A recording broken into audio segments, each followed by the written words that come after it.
heading off into the great unknown. I do know a couple of things. That is that I've never done this before, and I'm not really that scared. ZF John Deere.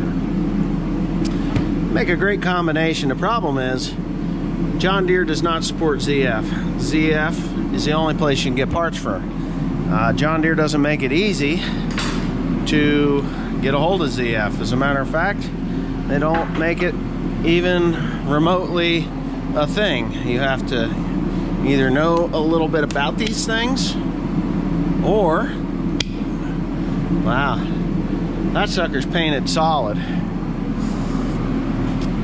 Yeah, okay, so basically what I have to do is break that seal. Let's see what I can do there. I've got all the bolts out, I hope. I did. I got them all out. We got to take special care of this. I don't know if we got a rubber mallet anymore. Dead blow hammer. No. Might send you down to Milford Auto or something, see if you can get one. Last one I got from Walmart, and then these guys just went bonkers with thinking it was a sledgehammer of some sort. You remember that? Yeah. Oh yeah, the guts fell out of this. I'm like, well, it's not a sledgehammer, it's a dead blow hammer. And you killed it. So anyway, I'm gonna see if I can get some screwdrivers on here, and yeah. So there you go, if you want to know what model it is. Yeah. And it's all gonna be in German when I get it out opened up. What are you doing? Putting it on there. Trying to kill me? No. Okay. I didn't really want to die today. The big thing is in the back, when we start to break this thing open, it's gonna flop. So you're gonna have to put something underneath the back end. Get something to put underneath there just to catch it. I mean, it's only on that tiny little block of wood. Another block of wood's fine. All right, let's see if I can get this apart. Okay.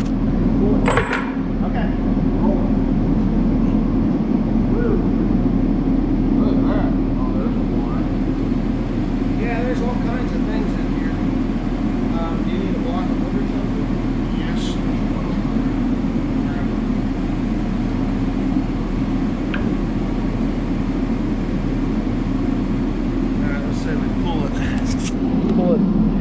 Pull it on over there. We're gonna. No, I want to turn it around. I don't know what's on the other side. That's where we kind of got to look. This came out of it. Spin it. I mean, I don't care if you drop the front end down onto the ground. That's fine. Okay, so pull it. Hold on.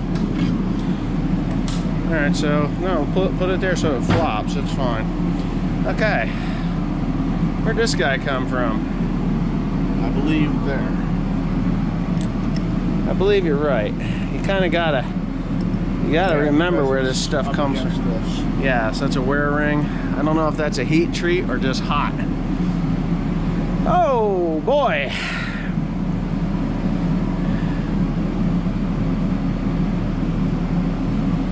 Wow.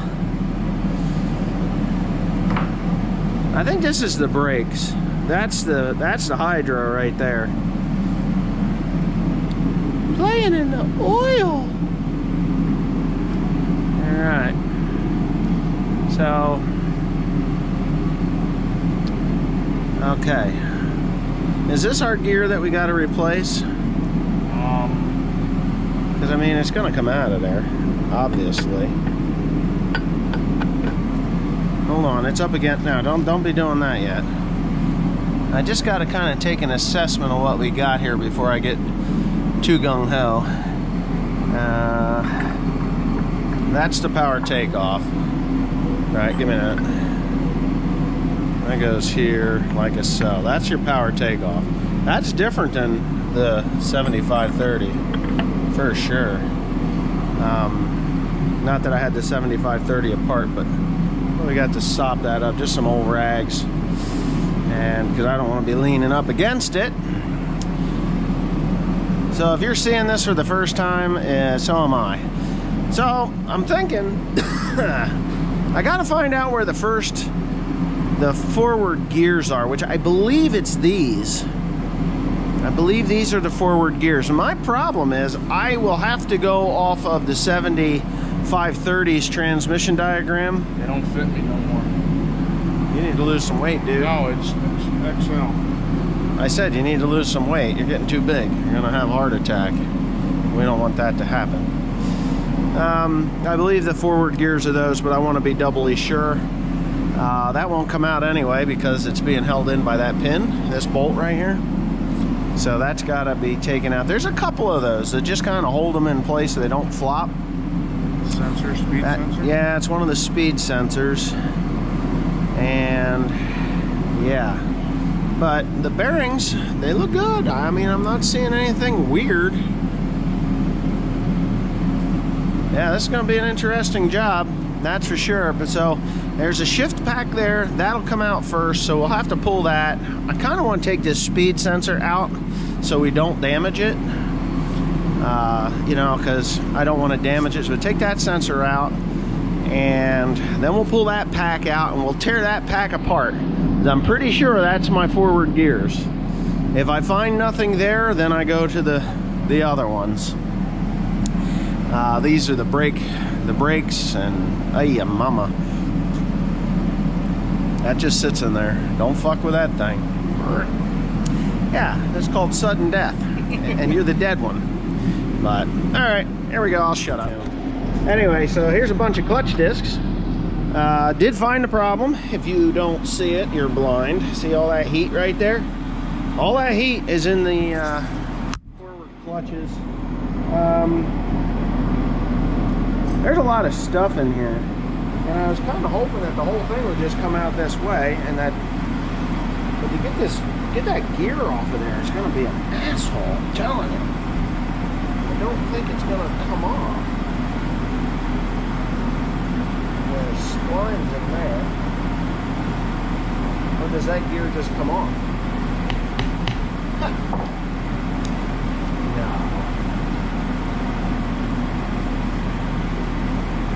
Oh, there's a bearing on the side. There is a bearing in there.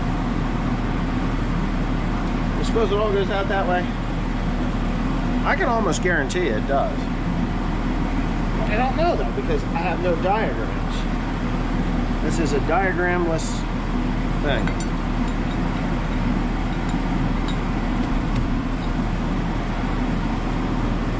Yeah. Yeah.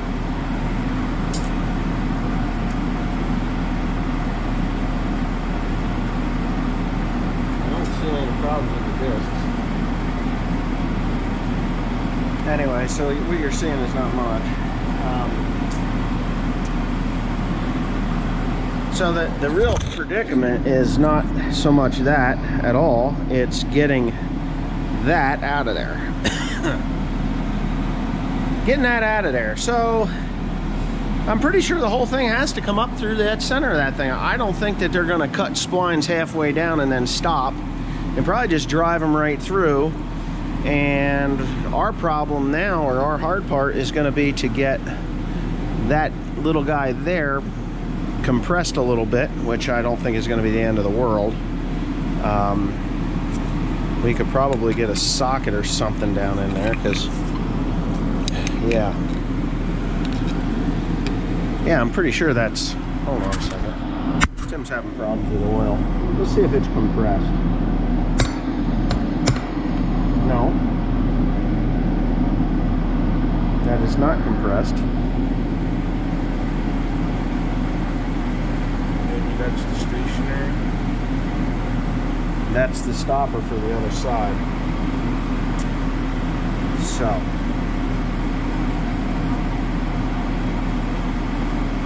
right, let's see if I do this, what will it do? It will hit that thing.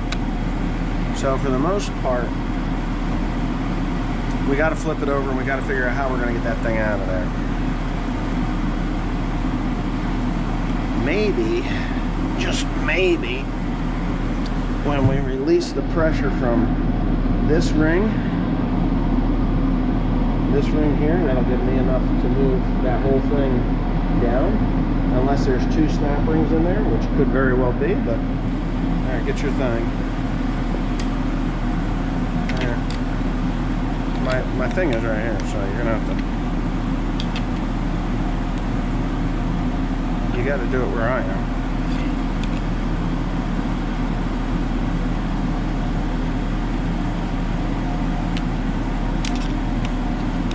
Well, let's see what we come up with here.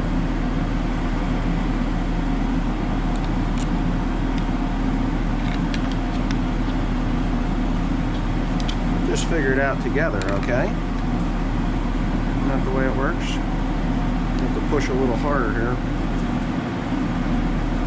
Yeah, Mr. Tim, you're right there. I think when Warren did this, he might have put it in a press. Go ahead and give it a turn.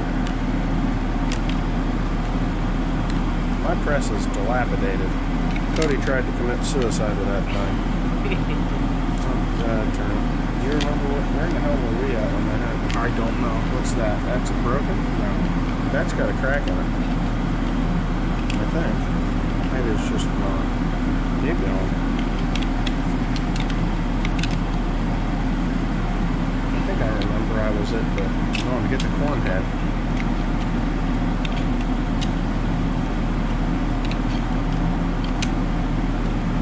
One more time. Give me one more shot. I'll give it all that I got. Let me open your eyes to a new sunrise, I pray.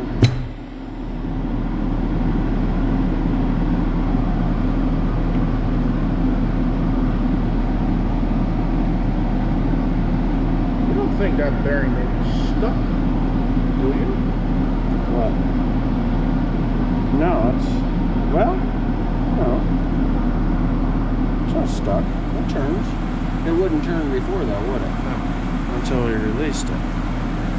What I'm thinking, a couple of things. That bearing here has to come off before that one will come out. Is there a snap ring down in there maybe? I mean, there's a roller bearing. Or a needle bearing. A needle roller bearing.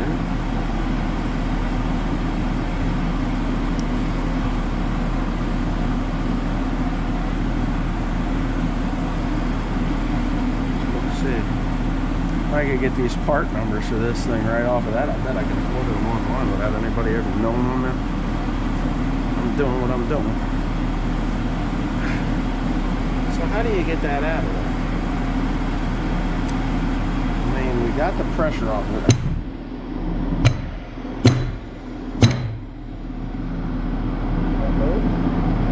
Where's the snap ring?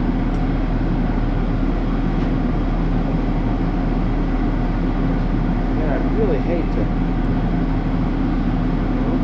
That hasn't moved. Anyway. Okay, so we got the bearing out. Tim's gonna pull the guts out of it. Whoa, look at that shit.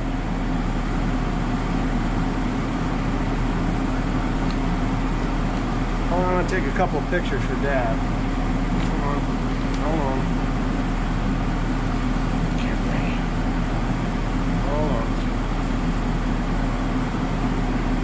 That don't look pretty. No. No, that metal's probably on. You deal with those.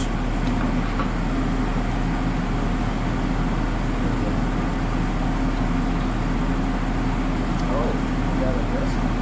It's a faceless disc, isn't it? Yep. That's why this thing wouldn't pull a sick air out of an outhouse.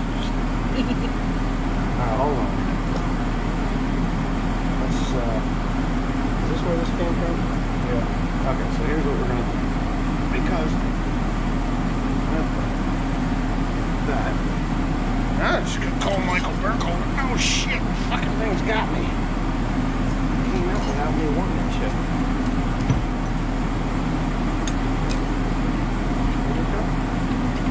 There's a bunch of them, huh? Yeah. Everything else looks pretty damn good. Maybe this is your piston actuator. That is.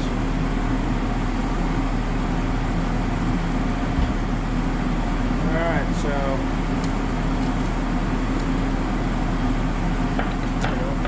goes like so, right? That's how it goes. Okay. Isn't there another Okay, so here's what we'll do. Let's do this. Let's put this here. Let me get this. Well, I'm trying to go with it. Alright, so here's what we'll do. Put that shit right over on top of that. Okay. So now, Yeah, look at the wear. Look at the wear on my legs. Over that spot. that we can deal with. Okay. So the forward clutches the forward clutches all need to be replaced. Honestly, they're not in terrible shape. I mean, I just want to get something here. this one's bad. That one's gone. That one's got no facing left on it. That one's got no facing left on it. That one's got no That one's got no facing. That one's got some facing. Once they start, oh, look at that. Oh, that's from us prime on it. Yeah. So, That's got no facing. what, that? Or was it? That's there. Well, I'm just going to replace all of them, that's all. There's no sense putting this, well, look, that one there's kind of got chewed up from us messing with it. So, really, honestly, I just need the forward. Right? Replace them all, huh? No, there's no reason to. They're in good shape. Those are the opposite side. There's no reason to. There's one thing I know.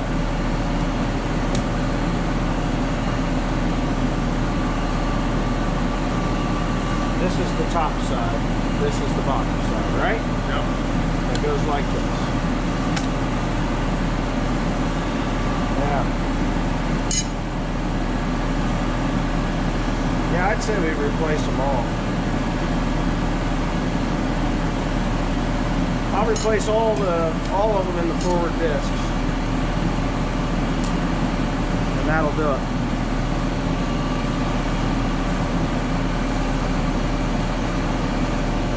There's no gasket on that. That's just like forma gasket stuff. Same thing. All right. So far we're okay. I'm pretty happy with that. Well, as far as busted transmissions go, I'm pretty happy with it. Yeah.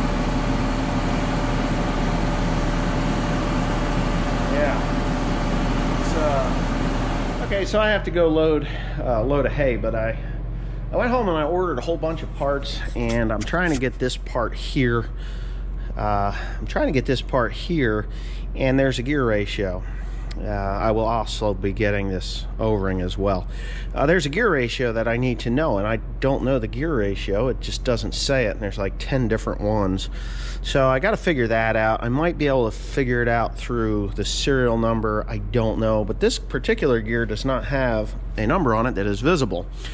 But I wanted to go ahead and go over this while there was nobody around and explain a few things. These are the parts. This is, it was quite evident if you were watching Timothy's live stream. You can see that on Tim Pandy's live stream. This got hot when I pulled that out of there. That was hot. Well, it wasn't hot to touch, but that got hot. So that getting hot was a clear indication that that was a clutch pack that was messed up. So it almost looks as though those bearings just spun on there, but they didn't. The other clutch plates, they're all the same. You have what you call a clutch disc, and you have steels. So clutch discs and steels. The steels are the friction plates that go between the clutch discs. These are wavy springs that are there, and those are that's the good one. This is the bad one. We can count down as to how many of them. You can see how hot that got. And this is from the thing getting hot, you know, or from working the way it worked. Loader work is tough on these things. So if you look, I don't know if you can see it yet. I'm just getting my hands greasy. But I'm going to explain why these things go bad. during loader operation where they wouldn't normally go bad if you're just pulling something directly without overloading it, obviously. But, okay.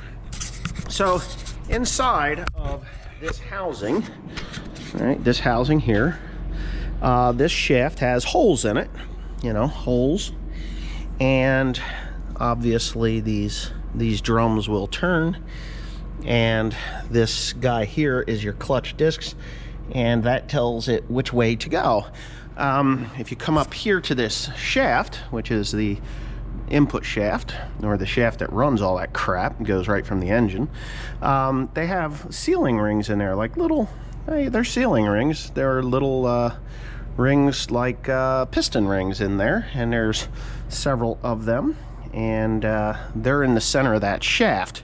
So as this thing needs to shift, there's a brake housing here, and there's more power shift packs in there. I'm gonna look in there before I go ahead and put everything back together and order stuff, which is gonna be tomorrow.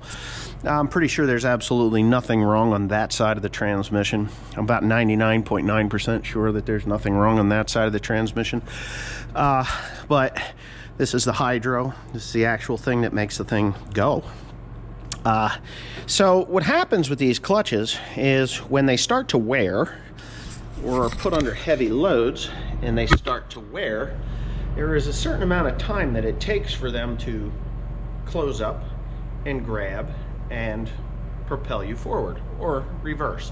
Reverse ones never go out that I know of. But as far as the forward motion goes, it takes longer to go forward. Like, so you got a heavy disc or something behind you and you throw it into forward gear, and it takes that little bit to creep forward to go. Well, that's these discs ching, ching, ching, ching, ching, pressing and getting going. So these clutch packs, even though they're, you know, they're bulletproof on a normal basis, they're not bulletproof, because loader work is constant. Forward, back, forward, back, forward, back, forward, back, forward, back, forward, back. And there's generally pressure in, well, the forward clutches stay engaged as the reverse clutches get put in.